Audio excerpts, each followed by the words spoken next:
गलातियों अध्याय 1। अभिवादन।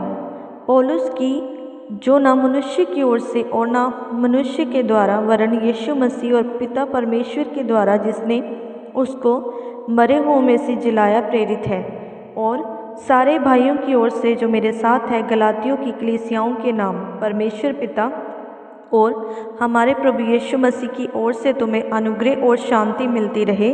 उसी ने अपने आप को हमारे पापों के लिए दे दिया, ताकि हमारे परमेश्वर और पिता की इच्छा के अनुसार हमें इस वर्तमान बुरे संसार से छुड़ाए। उसकी स्तुति और बड़ाई युगानुयुग होती रहे। आमीन। कोई दूसरा सुसमाचार नहीं। मुझे आश्चर्य होता है कि जिसने तुम्हें मसीह के अनुग्रह में बुलाया, उससे तुम इतनी जल्दी फिर कर और ही प्रकार के सुसमाचार की ओर झुकने लगे, परंतु वह दूसरा सुसमाचार है ही नहीं। पर बात यह है कि कितने ऐसे हैं जो तुम्हें घबरा देते और मसीह के सुसमाचार को बिगाड़ना चाहते हैं। परंतु यदि हम या स्वर्ग से कोई दूत भी उस सुसमाचार को छोड़ जो हमने तुमको सुनाया है, कोई और सुसमाचार तुम्हें सुनाए, तो श्रापित हो। जैसा हम पहले कह चुके हैं, वैसा ही मैं अब फिर कहता हूँ कि उस सुसमाचार को छोड़ जिसे तुमने ग्रहण किया है, यदि कोई और सुसमाचार सुनाता है तो श्रापित हो। अब मैं क्या मनुष्य को मनाता हूँ या परमेश्वर को?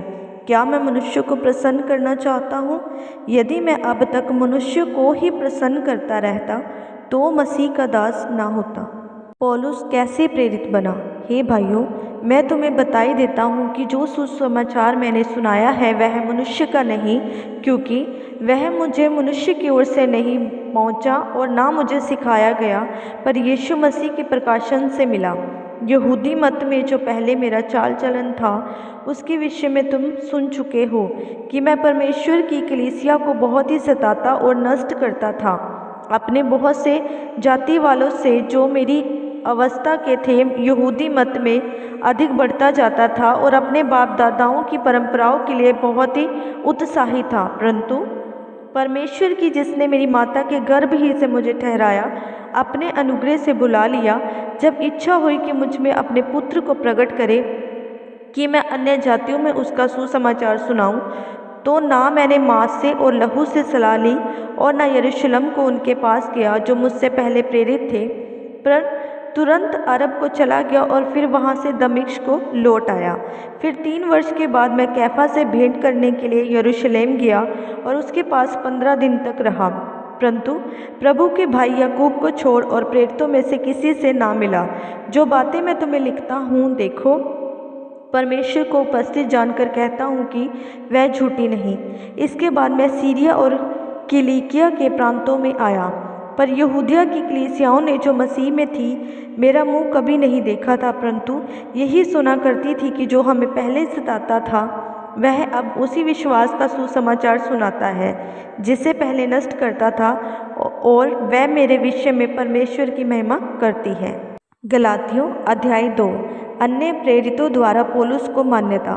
14 वर्ष के बाद मैं बरनबास के साथ फिर यरूशलेम को गया और तीतुस को भी साथ ले गया। मेरा जाना ईश्वरीय प्रकाशन के अनुसार हुआ, और जो सुसमाचार मैं अन्य जातियों में प्रचार करता हूँ उनको मैंने उन्हें बता दिया, पर एकांत में उनको जो बड़े समझे जाते थे, ताकि ऐसा ना हो कि मेरी इस समय की या पिछले समय की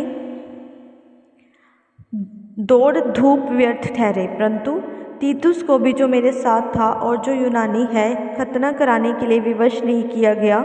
यह उन झूठे भाइयों के कारण हुआ जो चोरी से घुस आए थे, कि उस स्वतंत्रता का जो मसीह यीशु में हमें मिली है भेद लेकर हमें दास बनाए। एक घड़ी भर उनके अधीन होना हमने ना माना, इसलिए कि सुसमाचार की सच्चाई तुम में बनी रहे। फिर जो लोग कुछ समझे जाते थे, वह चाहे कैसे भी थे, मुझे इससे कुछ काम नहीं। परमेश्वर किसी का पक्षपात नहीं करता। उनसे जो कुछ समझे जाते थे मुझे कुछ भी नहीं प्राप्त हुआ, परंतु इसके विपरीत जब उन्होंने देखा कि जैसा खतना किए हुए लोगों के लिए सुसमाचार का काम पतरस को सौंपा गया, वैसे ही खतना रहितों के लिए मुझे सुसमाचार सुनाना सौंपा गया, क्योंकि जिसने पतरस से खतना किया हो में प्रेरिताई का कार्य बड़े प्रभाव सहित करवाया, उसी ने मुझसे भी अन्य जातियों में प्रभावशाली कार्य करवाया।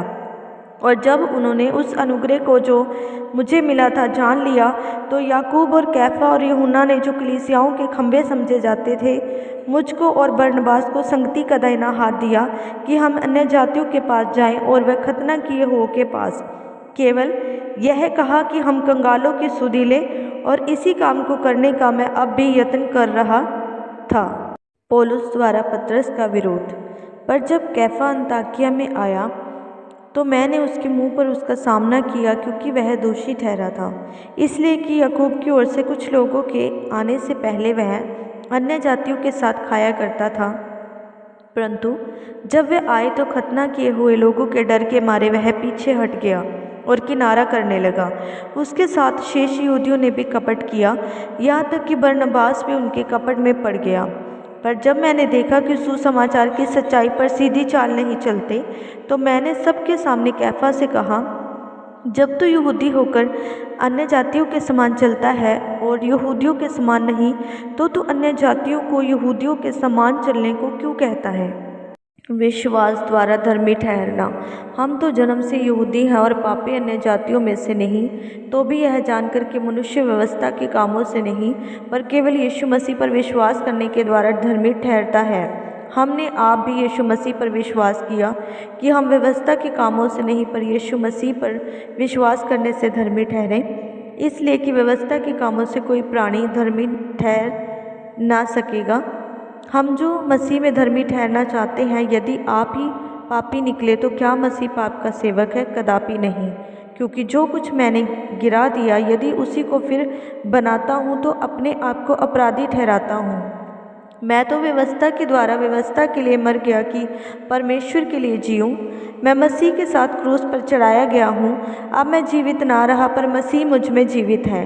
मैं शरीर में अब जो जीवित हूँ तो केवल उस पर विश्वास से जीवित हूँ जो परमेश्वर के पुत्र पर है, जिसने मुझसे प्रेम किया और मेरे लिए अपने आप को दे दिया। मैं परमेश्वर के अनुग्रह को व्यर्थ नहीं ठहराता, क्योंकि यदि व्यवस्था के द्वारा धार्मिकता होती तो मसीह का मरना व्यर्थ होता। गलातियों अध्याय 3। व्यवस्था या विश्वास। हे निर्बुद्धि गलातियों, किसने तुम्हें मोह लिया? तुम्हारी तो मानो आँखों के सामने यीशु मसीह क्रूस पर दिखाया गया।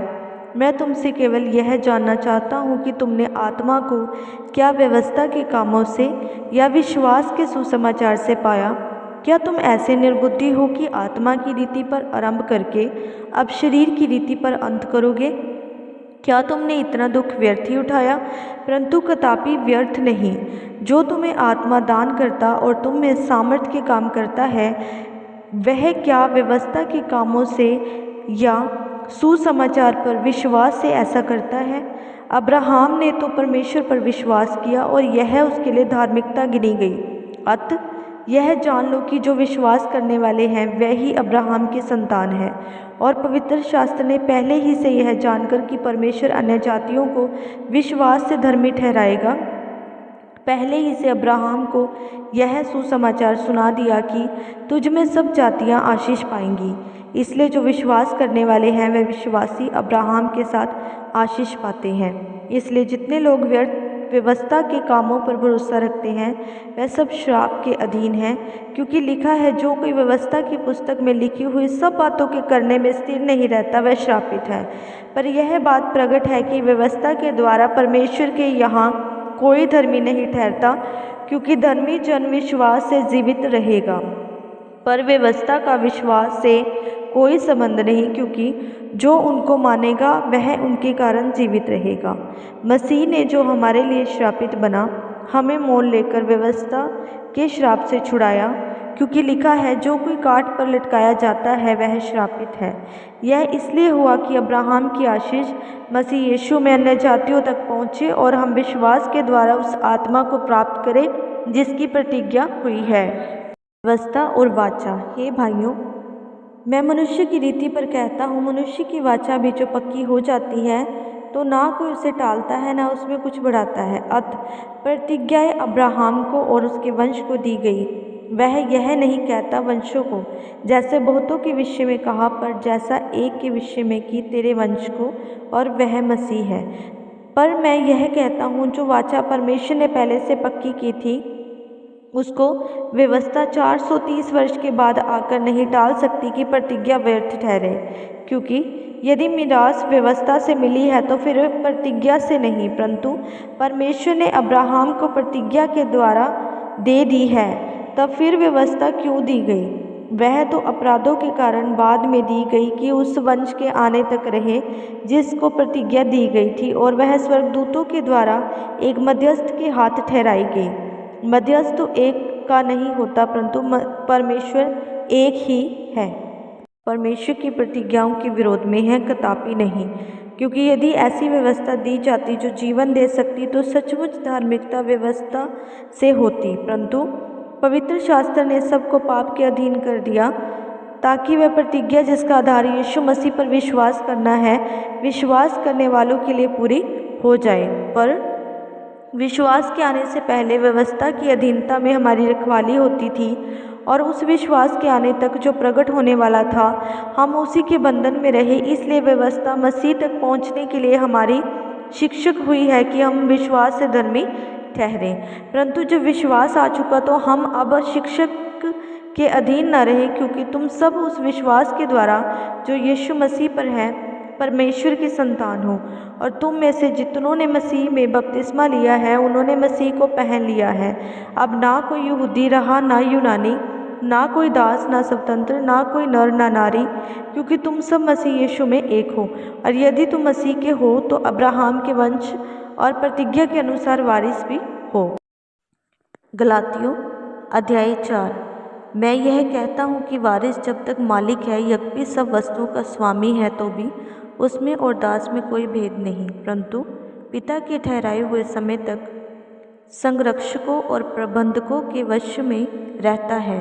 वैसे ही हम भी जब बालक थे तो संसार की आदि शिक्षा के वश में होकर दास बने हुए थे, परंतु जब समय पूरा हुआ तो परमेश्वर ने अपने पुत्र को भेजकर, जो स्त्री से जन्मा और व्यवस्था के अधीन उत्पन्न हुआ, ताकि व्यवस्था के अधीनों को मोल लेकर छुड़ा ले और हमको लेपालक होने का पद मिले। और तुम जो पुत्र हो, इसलिए परमेश्वर ने अपने पुत्र के आत्मा को, जो हे अब्बा हे पिता कहकर पुकारता है, हमारे हृदयों में भेजा है। इसलिए तो अब दास नहीं परंतु पुत्र है, और जब पुत्र हुआ तो परमेश्वर के द्वारा वारिस भी हुआ। के विषय में पौलुस की चिंता। पहले तो तुम परमेश्वर को ना जानकर उनके दास थे, जो स्वभाव से परमेश्वर नहीं, पर अब जो तुमने परमेश्वर को पहचान लिया, वरन परमेश्वर ने तुमको पहचाना, तो उन निर्बल और निकम्मी आदि शिक्षा की बातों की ओर क्यों फिरते हो, जिनके तुम दोबारा दास होना चाहते हो। तुम दिनों और महीनों और नियत समयों और वर्षों को मानते हो। मैं तुम्हारे विषय में डरता हूँ, कहीं ऐसा ना हो कि जो परिश्रम मैंने तुम्हारे लिए किया है वह व्यर्थ ठहरे। हे भाइयों, मैं तुमसे विनती करता हूँ तुम मेरे समान हो जाओ, क्योंकि मैं भी तुम्हारे समान हो गया हूँ। तुमने मेरा कुछ बिगाड़ा नहीं, पर तुम जानते हो कि पहले मैंने शरीर की निर्बलता के कारण तुम्हें सुसमाचार सुनाया, और तुमने मेरी शारीरिक दशा को, जो तुम्हारी परीक्षा का कारण थी, तुच्छ ना जाना, ना उससे घृणा की, ना परमेश्वर के दूत वरन स्वयं मसीह के समान मुझे ग्रहण किया। तो वह तुम्हारा आनंद मनाना कहाँ गया? मैं तुम्हारा गवाह हूँ कि यदि हो सकता तो तुम अपनी आंखें भी निकाल कर मुझे दे देते। तो क्या तुमसे सच बोलने के कारण मैं तुम्हारे बैरी बन गया हूँ? वे तुम्हें मित्र बनाना तो चाहते हैं, पर भले उद्देश्य से नहीं, वरन तुम्हें अलग करना चाहते हैं कि तुम उन्हीं को मित्र बना लो। पर यह भी अच्छा है कि भली बात में हर समय मित्र बनाने का यत्न किया जाए, ना केवल उसी समय की जब मैं तुम्हारे साथ रहता हूँ। हे मेरे बालकों, जब तुम मसीह का रूप ना बन जाए, तब तक मैं तुम्हारे लिए फिर जज्जा की सी पीड़ाएं सहता हूँ। इच्छा तो यह होती है कि अब तुम्हारे पास आकर और ही प्रकार से बोलूँ, क्योंकि तुम्हारे विषय में मैं उलझन में हूँ। हाजिरा का उदाहरण। तुम जो व्यवस्था के अधीन होना चाहते हो, मुझे बताओ, क्या तुम व्यवस्था की नहीं सुनते? यह लिखा है कि अब्राहम के 2 पुत्र हुए, एक दासी से और एक स्वतंत्र स्त्री से, परंतु जो दासी से हो वह है शारीरिक रीति से जन्मा, जो स्वतंत्र स्त्री से हुआ वह प्रतिज्ञा के अनुसार जन्मा। इन बातों में दृष्टांत है ये स्त्रियां मानो दो वाचाएं हैं, एक तो सीने पहाड़ की जिसमें दास ही उत्पन्न होते हैं और वह हाजिरा है, और हाजिरा मानो अरब का सीने पहाड़ है और आधुनिक यरूशलेम उसके तुल्य है, क्योंकि वह अपने बालकों समेत दास्तव में है। पर ऊपर की यरूशलेम स्वतंत्र है और वह हमारी माता है, क्योंकि लिखा है, हे बाँझ तू जो नहीं जनती आनंद कर, तू जिसको पीड़ाएं नहीं उठती गला खोलकर जय जयकार कर, क्योंकि त्यागी हुई की संतान सुहागिन की संतान से भी अधिक है। हे भाइयों, हम इसहाक के समान प्रतिज्ञाओं की संतान हैं, और जैसा उस समय शरीर के अनुसार जन्मा हुआ आत्मा के अनुसार जन्मे हुए को सताता था, वैसा ही अब भी होता है। परंतु पवित्र शास्त्र क्या कहता है? दासी और उसके पुत्र को निकाल दे, क्योंकि दासी का पुत्र स्वतंत्र स्त्री के पुत्र के साथ अधिकारी नहीं होगा। इसलिए हे भाइयों, हम दासी के नहीं परंतु स्वतंत्र स्त्री की संतान हैं। गलातियों अध्याय 5।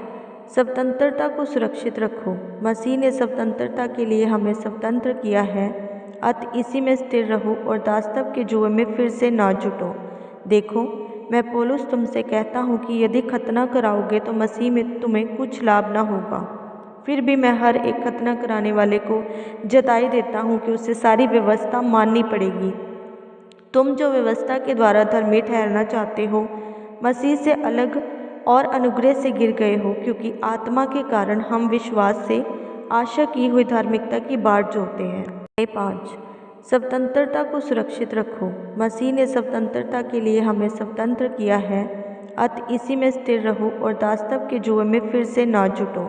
देखो, मैं पौलुस तुमसे कहता हूँ कि यदि खतना कराओगे तो मसीह में तुम्हें कुछ लाभ न होगा। फिर भी मैं हर एक खतना कराने वाले को जताई देता हूँ कि उसे सारी व्यवस्था माननी पड़ेगी। तुम जो व्यवस्था के द्वारा धर्मी ठहरना चाहते हो, मसीह से अलग और अनुग्रह से गिर गए हो, क्योंकि आत्मा के कारण हम विश्वास से आशा की हुई धार्मिकता की बाट जोहते हैं। मसीह यीशु में न खतना और न खतना रहित कुछ काम का है, परंतु केवल विश्वास जो प्रेम के द्वारा प्रभाव डालता है। तुम तो भली भांति दौड़ रहे थे, अब किसने तुम्हें रोक दिया कि सत्य को ना मानो? ऐसी सीख तुम्हारे बुलाने वाले की ओर से नहीं। थोड़ा सा खमीर सारे गूंदे हुए आटे को खमीर कर डालता है।